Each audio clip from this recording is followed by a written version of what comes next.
Fire कॉलेजमध्ये आमच्या इथे स्पर्धा घ्यायची. कुकिंग विदाउट फायरमध्ये काय मला पहिले आश्चर्य वाटले काय आहे, पण त्या ठिकाणी विद्यार्थी आपापले घरून आणलेले जे काही सलाद आहेत किंवा फुटाणे आहेत, शेंगदाणे आहेत, त्यांच्यापासून वेगवेगळ्या प्रकारच्या गूळ टाकून ते वड्या द्यायची, ज्याच्यामध्ये फायरचा उपयोग हा नसायचा. आता गंमत पहा, आज अशी परिस्थिती आलेली आहे की खरंच काही असे ऑप्शन्स आहेत का की जे कुकिंग विदाउट फायर होऊ शकतात. मागच्या 10-15 वर्षामध्ये इतका सुरळीत LPGचा पुरवठा होता. आता पहिले सुरुवातीला ऑप्शन असायचे. मागे एकदा 2दा-3दा मला सिलेंडर भेटले नाही तर मी एकाच वेळेस इंडक्शनही आणलं होतं. एक ते वातीचा स्टोव होता रॉकेलचा, तोही घरी घेऊन आलो होतो. तर गंमत बघा, आपल्याला तिकडून बाकी देशाकडून जेव्हा केव्हा गॅसचा पुरवठा होईल तेव्हा होईल, पण आता उज्ज्वला गॅसमुळे सगळ्या खेड्यापाड्यात घरोघरी सगळीकडे सिलेंडर झालेले आहेत. सगळ्यात पहिला परिणाम हा व्यावसायिकावर पडलेला आहे.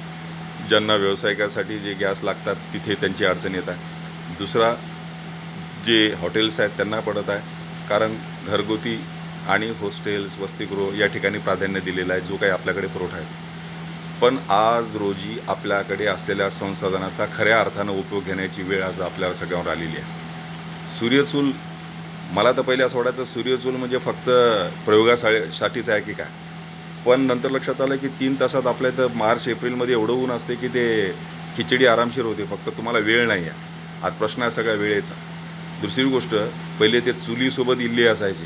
फ्लॅट सिस्टीम जाऊ द्या, पण ज्या ठिकाणी टाऊन प्लेसेस आहेत आणि ज्या ठिकाणी स्वयंपाक होते तर त्या ठिकाणी आज 2-3 लाकडाच्या तुकड्यावर सुद्धा, मागे ते कोल्हापूरच्या शेगड्या आलेल्या मी बरेचदा पाहिल्या, बरेचदा घेण्यासाठी मी त्यांना विचारले भाव. 1500 रुपये मला तेव्हा खूप वाटला, पण त्यांनी एक बॅटरी, त्याला पंखा आणि एक सतत त्याला ऑक्सिजनचा पुरवठा होईल अशी व्यवस्था करून अतिशय कमी लाकडांच्या तुकड्यावर चांगला भला मोठा या ठिकाणी अग्नी होईल अशी त्या ठिकाणी व्यवस्था केलेली आहे. आणि त्याची संरचना जी होती ती गॅससारखी आहे. बघूया पुढे काय काय होते ते. पण गोवऱ्या गेल्या, त्याचा कोणी आजकाल वापर करत नाही. तर 2 गवऱ्यानं सगळं काम व्हायचं. पहिले वरण भात आरामशीर शिजायचा. दगडी कोळसा, ते छोटे छोटे दगडी कोळसे मी पहिल्यांदा पाहायचो भट्ट्यावर, त्याचा वापर करायचे. त्याला पेटायला पहिले उशीर लागायचा, पण एकदा पेटला की दिवसभर त्या ठिकाणी त्याची आरामशीर कुठलाही व्यवहार. अहो, चूल बिडी ओढायची असेल तर ते चुलीतला निखारा बाहेर काढायची. म्हणजे अग्नी हा भारतातल्या प्रत्येक घरात हा नेहमीसाठी तिवत राहतो. जसं आपल्या इथे दिवा तिवत राहतो तसा. कालाय तस्मै नमः. मागे जशी वेळ आली होती, सगळेजण घरात बसले होते, बाहेर निघत नव्हते, व्यावसायिकावर पहिली कुऱ्हाड पडली. त्यांचे जे गॅसवर आधारित होते जे बिझनेसेस ते आता कमी होत आहेत. पण नवीन सिलेंडरचा पुरवठा होईपर्यंत सगळ्यांना वेगवेगळे ऑप्शन्स काढण्यासाठी, आणि मी तर म्हणतो टेक्निशियन्स आहेत, नवीन IITI विद्यार्थी आहेत, मुलं आहेत, त्यांच्यासाठी हे एक आता जबरदस्त चॅलेंज आहे.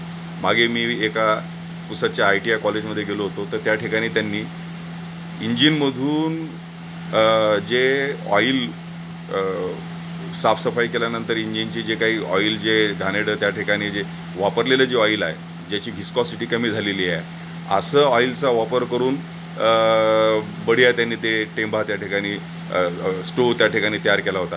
त्या ऑइल बरोबर थेंब थेंब त्या याच्यावर पडायचं आणि त्या बर्नरवर असलेला जो काही सुतीचा जो गोळा होता तो त्या ठिकाणी पेटायचा. तर ही एक संधी आहे असं आपण समजूया. आणि आपल्यासारख्या भारतासारख्या 140 कोटी लोकांना अहो दररोज जेवणाशिवाय कसं होईल भाऊ? हां, दररोज तर जेवण पाहिजेच.